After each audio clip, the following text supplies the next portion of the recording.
Hey everyone, welcome back to another episode of my new project, which is about Chevy Corvette C6, which I bought from the salvage auction, which has light front end damage. If you are new to the channel, thanks a lot for stopping by and thanks a lot for your interest in my video. So okay guys, as you remember from episode 1, I made evaluation of all damages on this car, and also I disassembled all damaged parts from my car, and plus I made a list of all parts which I want to install on step 1. So today I finally received all of those parts, so now let's do the really quick unbox of those parts. Hopefully all the parts are in good shape because some of the parts which I bought are pre-owned. All for today is install the lower radiator support. I want to install radiator itself, the top support. Also I want to swap the fan from the old radiator and install it on the new one. And of course I want to try to start the car today and make sure that all fluids are on good level and the car runs good and smooth. Let's go ahead now and unbox the parts which I received. Headlight here, I bought it pre-owned, so it is not exactly in condition which I thought it's going to be. I knew that it has some small scratches which were shown on the pictures, but what I definitely can see that this headlight was disassembled, and as you can see it has a lot of glue inside, which is unfortunate, but it is what it is. That's what happened when you're buying pre-owned parts. But anyways, I hope at least that it works, that this HID ballast work, that the bulb is working itself, etc. So this I pretty much will need to disassemble it again, clean, and make sure that there is no glue. But the good part is that this headlight is exactly the same color as the car, so that's pretty good since I don't need to repaint it.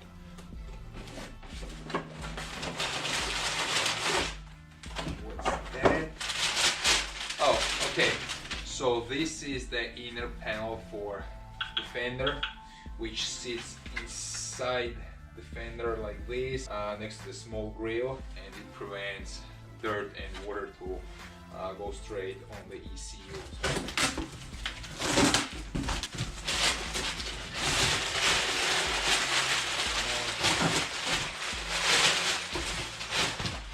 Here is the radiator lower support. As you remember from the first episode, the only part which was on my car was this side part, everything else was gone. So this is the pole.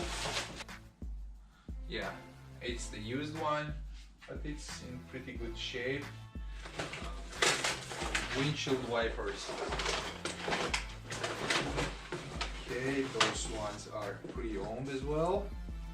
They're in pretty good condition. Nothing major. I don't see any major damages on them. They're just kind of dirty. That's not a big deal. Okay.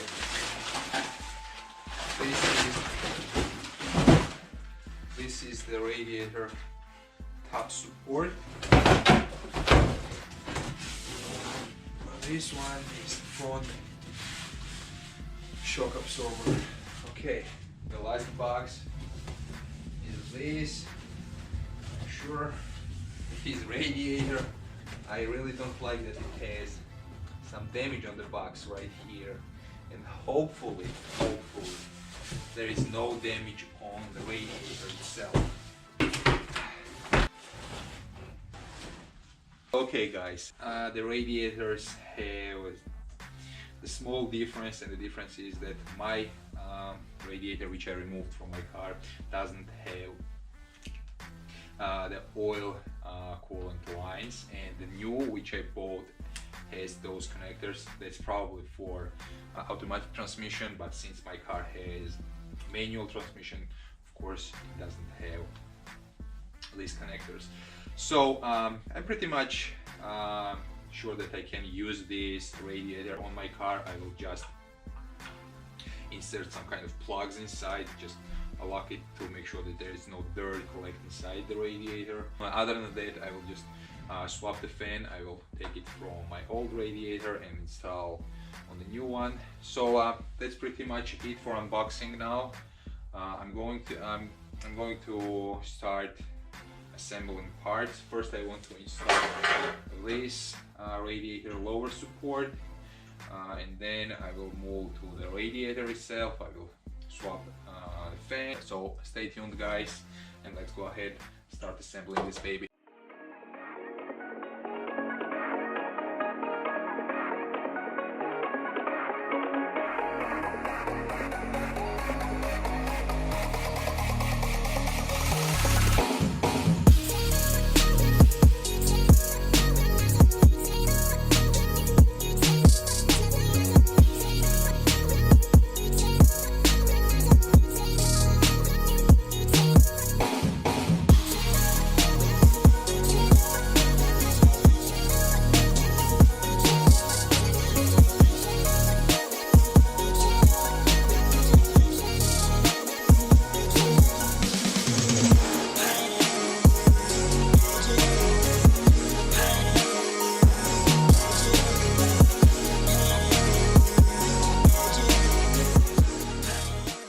So guys, as you can see, I installed the radiator lower support.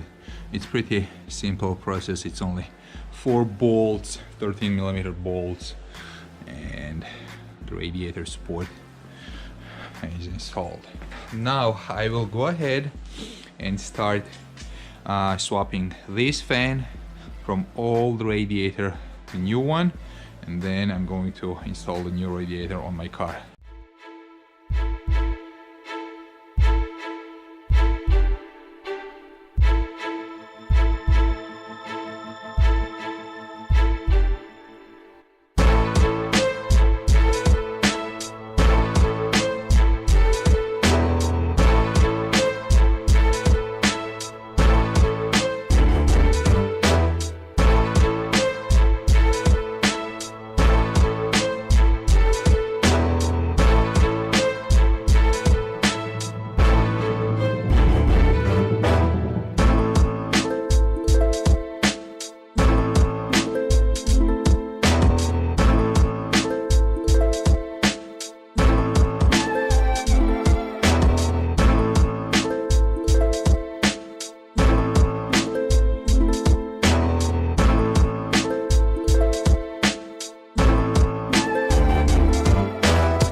So guys, as you can see, the radiator installed. So it was a little bit tough, and that's because of the AC radiator, since the AC radiator used to pull it forward. But now, as you can see, now both of the radiators are pretty much lined up, and everything sits where it's supposed to on the radiator support. The only thing which is bent is this small piece right here, which I'm 100% sure will not make any problem for the AC. So okay, other than that, everything is on the place. Luckily I have the top radiator bolts on place, so I don't need to search for replacement. So here they are, and the same supposed to be on the other side. So as you can see, here they are, 1 and 2. So I'm going to install the radiator top support now, and after that I'm going to install the front part, which is the wind deflector, this one, which sits below the air filter. And then I will fill up the coolant, and after that I'm pretty much sure that I should be able to start the car.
Now I'm going to start the car and let it idle for about 4 minutes.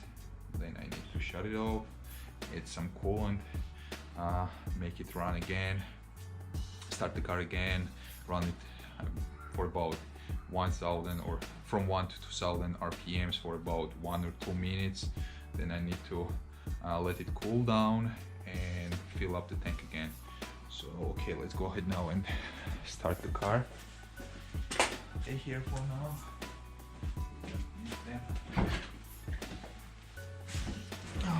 Okay. So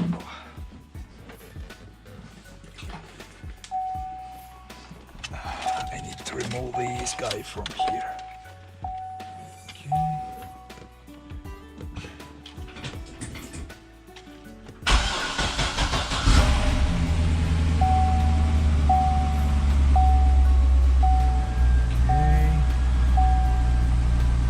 Okay, what's going on here?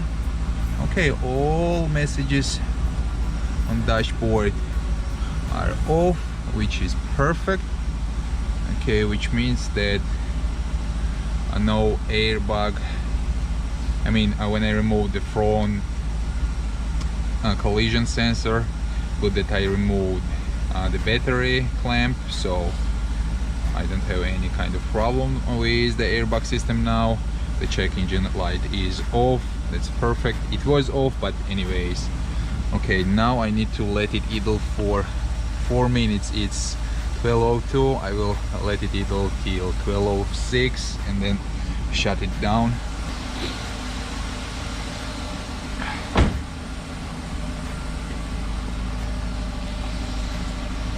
So let's see, what do we have here?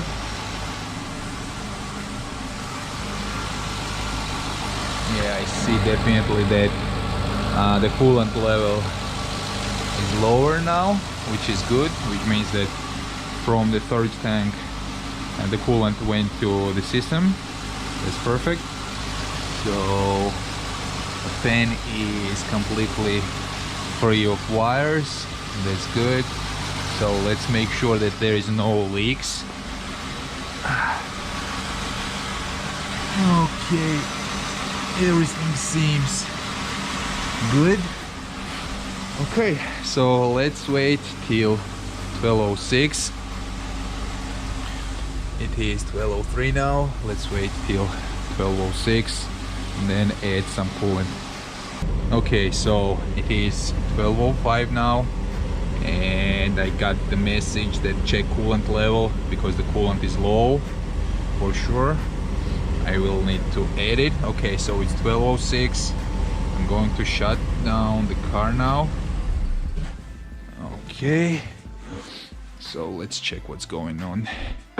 The storage tank, it should be pretty much empty. That's the reason why I got the message, and that's correct, it's completely empty. So I'm going to add coolant to the storage tank now.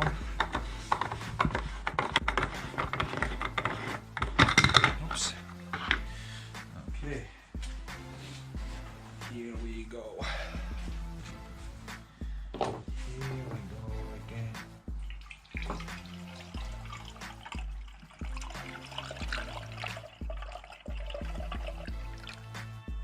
Okay, that's it. Let's start the car and let it run again.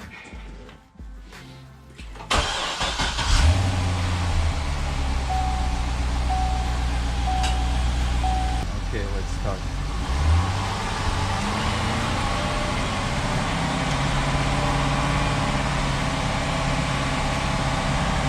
Okay, so it is 12:09 now. I will need to run it for approximately 2 minutes like that, or 1 minute. Let's see. So far I don't have the low coolant level message. That's good. So neighbors, if you're watching that, I'm sorry. It's not too late, so I still have time to work with my car.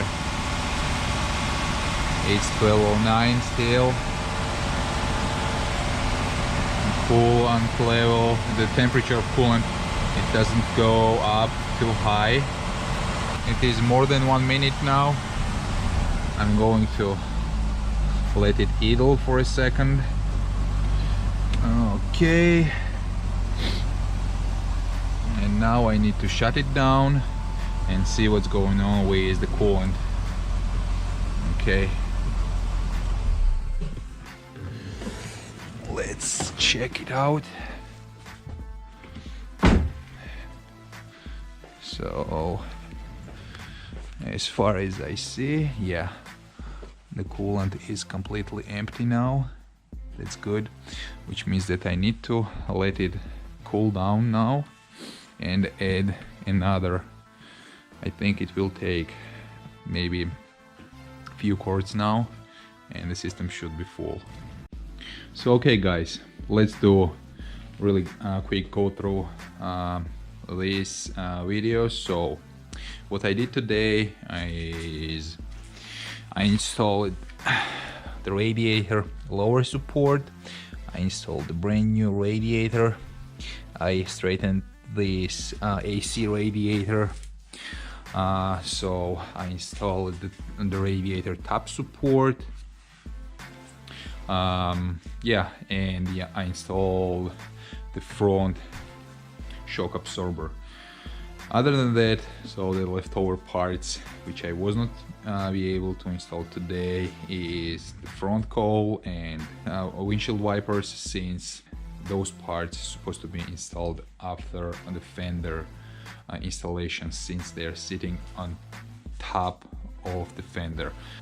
And another part is right headlight. I did not install it yet, since it needs to be cleaned from the inside. As you can see, it has some glue here on top over here. I mean, this part is not visible, but anyways, it needs to be cleaned all over. As you can see, it has some stains inside, so I definitely need to open this headlight, clean it, and after that I will do installation. This is the inner panel of the fender. It's just a small plastic piece which sits right here. The front part is attached with double-sided tape, and on the back side it's just the plastic clips. But I just thought that it might be a better idea to install this piece after I take this fender to the paint shop, and after they do their job, since they will need to move this fender back and forth, and I'm just afraid that they may accidentally break this piece. Guys, I hope you enjoyed this video, and if so, please subscribe on my channel. Also, follow me on my Instagram. I recently started to upload new pictures, and you will be able to see all the progress which I'm doing with my cars before I upload the videos on my YouTube channel. So guys, thanks a lot again for watching this video, and I will catch you very soon.